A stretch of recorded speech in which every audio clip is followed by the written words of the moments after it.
Are you taking your mouthpiece out for this? I don't know. I think I'll leave it in. Leave it in? Yeah. It's really awkward. Slightly. I feel like smiling is different. That's not even my smile. I don't know. You're getting pretty good at talking with that thing in. Thanks. I almost can't notice, but the random slobbering sometimes is a little awkward. There's no doubt about it. It's awesome. Yeah. Hey, Kim. Hey, Stephanie.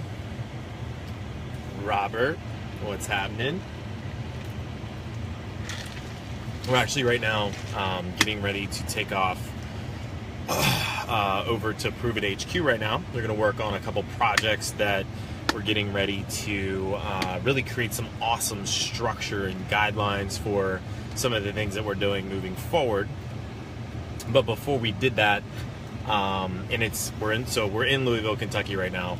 It is an insanely crazy hot day. Like, it's the last couple of days have been, I feel like it's middle of summer here, and coming from Alaska where the colors are changing, it's like 50 degrees, it's nuts. I totally I didn't pack well at all for this, by the way.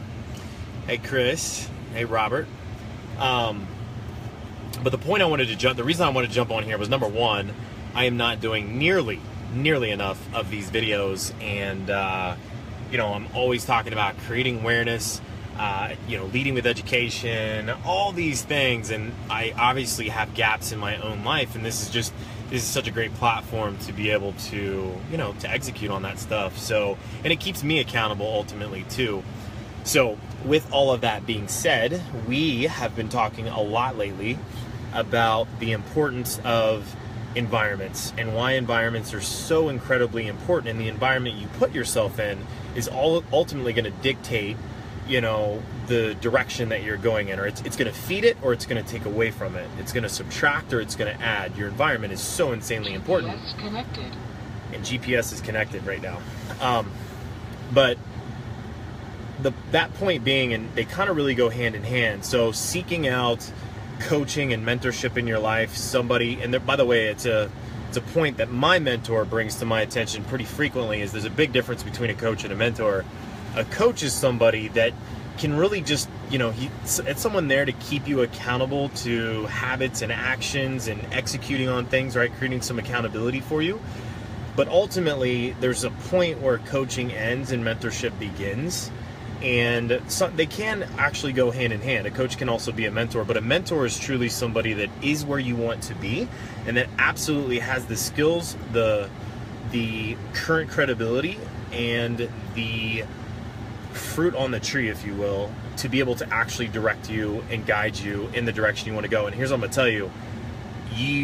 It's really hard, especially in the beginning, to have a friendship and a mentorship. Like, there's a very fine line there, because, I think after a while, after a lot of maturity occurs, that a mentor can become a friend. But I'm telling you right now, it sure as hell does not start out that way. Like, it's uncomfortable. It's friction.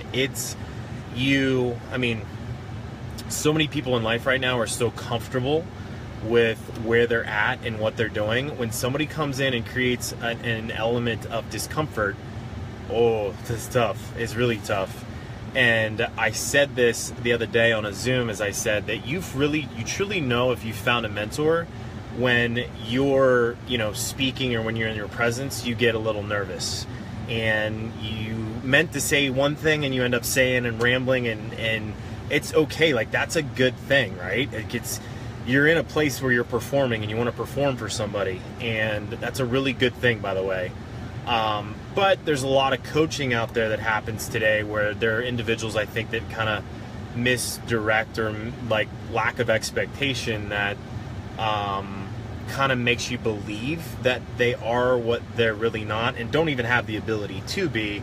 And it's this soft coaching. It's this, let me just appease you and let me keep you still in your comfort zone, but try to keep you accountable and direct you. I'm telling you, like, growth can only happen in a place of discomfort. Like, you gotta freaking get uncomfortable, and it's gonna be uncomfortable. And my relationship with my mentor the last 2.5 years has been very uncomfortable, and still to this day, I get nervous and it's because I'm trying to perform. I'm trying to perform at a level of someone that has a very high expectation for me, and I'm trying to meet that expectation, if not exceed it. So it makes me nervous. Like, I don't care how confident you are. If you're around that person, you get nervous. So hopefully that makes some sense, and I don't mean to ramble on, but ultimately you have to absolutely put yourself in an environment where you can grow, where you can add to your goals and your vision, not subtract from it. And you got to be fed. It's impossible to feed someone else unless you yourself are being fed. So I'm in an environment, and I've been in an environment for the last 48, 72 hours now, that all I've had to do is get around that environment with somebody that's doing more than me, or has a higher level of expectation in me, or has a bigger vision and goal.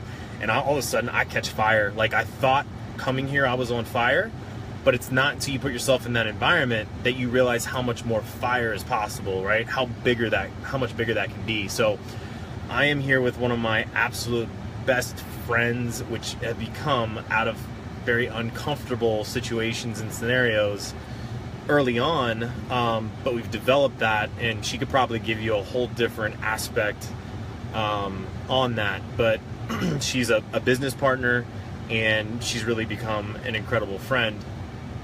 But I'm telling you, that's come through a lot of back and forth, very uncomfortable. Our relationship, I believe, is as strong as it is today because of the uncomfortable nature. I mean, we've been through there was times where we didn't even talk to each other because it was her fault. But no, I'm just playing. But that's all part of it, right? If you want to get better, if you're willing to drop your ego and you want, you're teachable, you're coachable, there's so much amazingness to that. So anyways, I'm going to start driving, which means I'm going to hand this over to her, and I'll let her kind of share her insights. Hey guys, I just, as he was talking about that uncomfort, that playing up, I just had this